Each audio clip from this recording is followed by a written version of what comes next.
Okay, come on. Hey guys, I got Gracie with me, and I don't know if you guys can see it on the camera, but I got some dogs that are my dogs. They're just hanging out over there. And what I'm gonna do today is Gracie and I are gonna have a round. We went for a walk a little while ago, but now we're gonna do a round. And today, my goal for her, she's really coming a long way. She knows the basics and stuff. Gracie.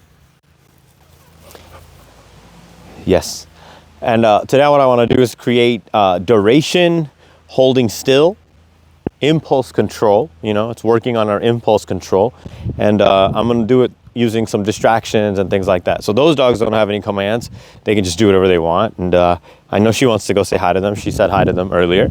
But today I want to work on her and focusing on me and just holding still and practicing her impulse control. So Gracie, go please. That's a good girl. Now, a couple of things we talked about in the last video. One of them was the yes and the other one was the no. And today I want to use those same tools, the same tools to build this new behavior of waiting a longer time. So she got really sick and tired of waiting and then she left. So again, she leaves. Go place. Good girl. There you go, girl. That's a good place. So I'm going to use my yeses and my nos and my guidance system. To basically help her understand. My goal is I want you to stay here. Good place. Good job. Good place. Yes. Good place. Until I dismiss her, which is, okay, that's a good dog. So that's kind of like, this is the communication system in effect, Gracie.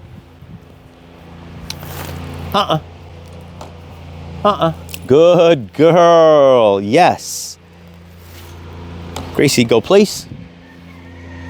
That's a good place. Good girl. Super buddy. Good girl. And there's my neighbor's mowing over there. Laura is moving around somewhere over there. There's dogs behind us. She has a lot of competing stimuli. Go place. So every time I say no to her, like every time I correct her for that behavior, go place. I'm also letting her know where to go, and I'm going to guide her back on there. There's a girl. That's a good girl. And I'm going to reassure her, that's a good girl. Super buddy.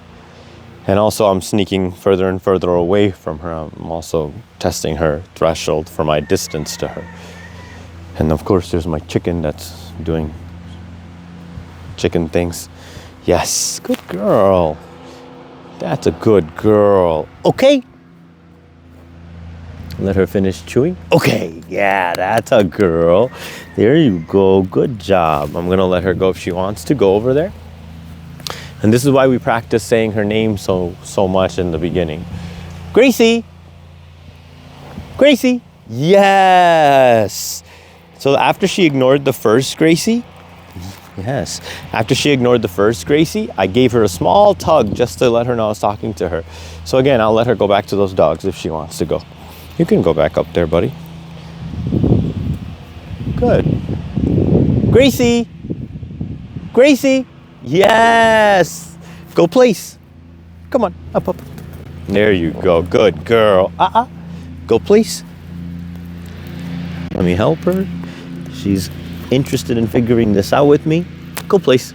Good girl. There you go. Good girl. You guys can see, she's in a very good attitude. She has a very good attitude, and I want to preserve her attitude while we do things that are hard. Good girl. Go place. Go on, Bubba. Good girl. There you go. Good girl. Yes. Good girl. In life, you can't always control every single variable, but regardless of what comes up, we have to fall back on what the training was. Ask her. You can call on her name. She needs to give you some attention. If she doesn't, you give her the bumps to help her refocus on you, then you can guide her to the next good thing.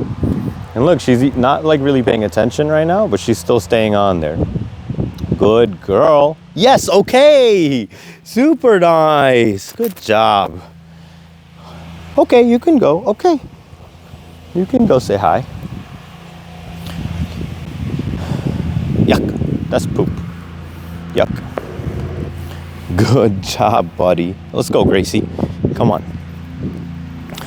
So when it comes to a dog like this, now I have a way to communicate what's a yes, what's a no, and through that process of communicating with her, I can help her build duration on that bed, which effectively helps her have more and more impulse control, which if she has more impulse control, she'll be more stable through all kinds of random thing that happens through life, you know, any sounds or anything like that.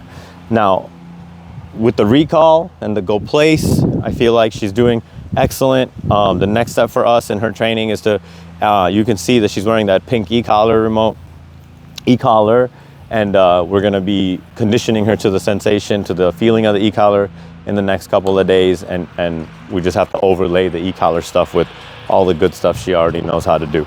So let's see how she interacts with Laura here.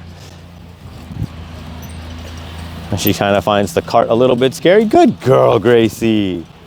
Good job. Gracie, come. Gracie. Gracie. Yes, good girl. Again, I just like showing examples of how I can manipulate her and get her back to me in these scenarios where she's, you know, looking and interested and curious. Now, the way we're gonna explain the e-collar stuff here in the next couple videos you guys are gonna get. I don't know what that is. It's like a little piece of plastic. But in the next couple of videos, we're going to talk about the e-collar and everything I'm doing on the leash, the little bumps that you're seeing me do. The only thing the e-collar does is does the bumps for you in a not connected way, but being connected, you know, through the e-collar, right? So it's the same thing. So if you're trying to get her attention and she's focusing somewhere else, she's already ahead of the game. Okay, here we go. Gracie. If she doesn't come, one bump. Gracie, yeah, there's a girl. And so when you don't have a leash and you can't do the bumps, you can push the e-collar button, which gives her the same sensation. It's the same feeling as the leash is giving her. But we're gonna talk more about that. All right, guys, she's coming along real nicely. A lot of progress on the no jumping at me and stuff like that. She's listening well, she's learning well. So if you guys have any questions, please let me know. Otherwise, we'll see you on the next video. Bye.